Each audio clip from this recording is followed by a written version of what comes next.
Inihayag ngayon ni Attorney Michael Powa ng defense team na tuloy-tuloy pa rin ang marking kung saan ay bukas inaasahan na matatapos ng pre-trial conference tungkol sa impeachment laban kay Vice President Sara Duterte. Ipinaliwanag ng depensa na ang private prosecutors ang kulang umano ng personnels para sa marking kaya hindi raw naintindihan ni Representative Luistro dahil hindi naman siya nag-participate ng buong araw.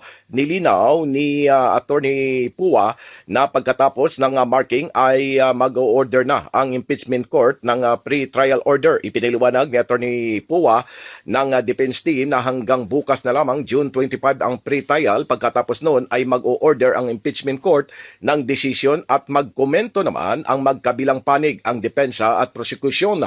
As per schedule, hanggang June 25 naman talaga yung pre-trial conference, di ba?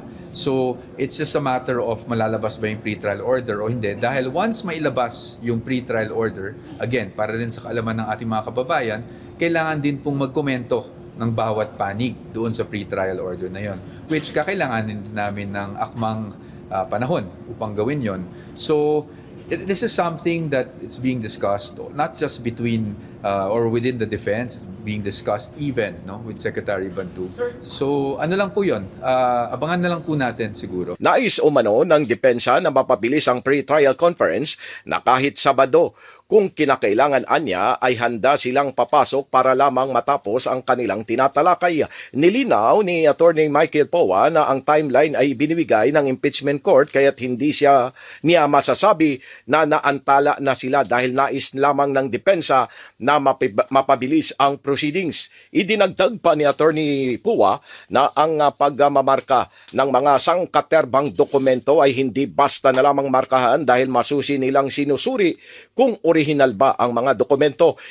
Binanggit din ni Attorney Powa na June 25 bukas ay magdadagdag ng marking station o table kaya't mapapabilis na ang kanilang proseso sa pagmamarka dahil nais lamang ng depensa na mapabilis ang proceedings. Like we said, the defense will always adjust. So kung ano man ang kinakailangan, handa naman tayong pumasok kahit Sabado. Of course, siyempre yung pag sinasabi natin volume of documents for a case such as an impeachment case, expected marami talagang dokumento, no? At pag nagmamarka kasi tayo, hindi naman yan marka. Hindi naman ganun po yun.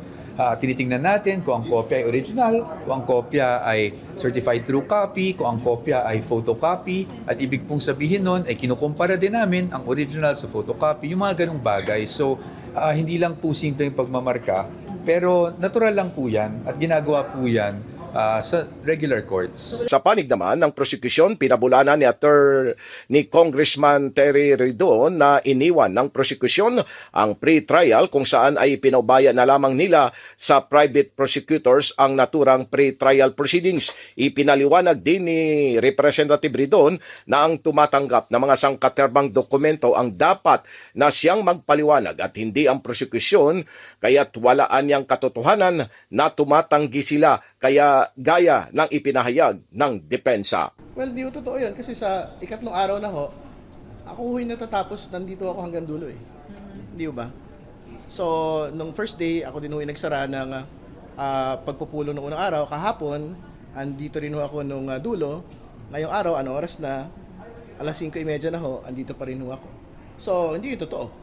And more importantly, hinahanap ko si Sheila Season, wala naman siya ngayong araw na ito. Hindi ba? So, what are they actually talking about again? Pero kung iwan Pilipinas, mula sa Senado, Silvestre Rambulabay, Radyo Kayo Manggi.